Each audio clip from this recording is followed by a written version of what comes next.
په منځ کې دوه شیان ډیر اهم او ضروری دي. اولنی قومه، یعنی رکوع نه پس کومه ولاړه ده دې ته قومه ویلی شي. قومه په اطمینان سره واجب ده.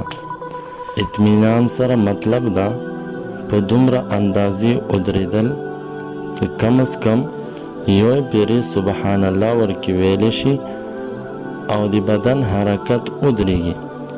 دویم جلسه، یعنی د دوو سجدو په منځ کې کومه ناسته ده دې ته جلسه ویلی شي.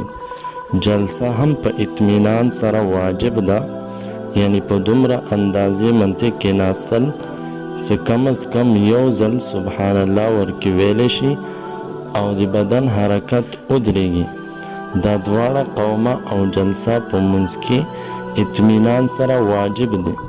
که چا په اطمینان سره قومه او جلسه ونه کړله د هغې نه واجب پاتې شو په منځ کې، او په منځ کې چې واجب پاتې شي دغه منځ هم صحیح نه ده.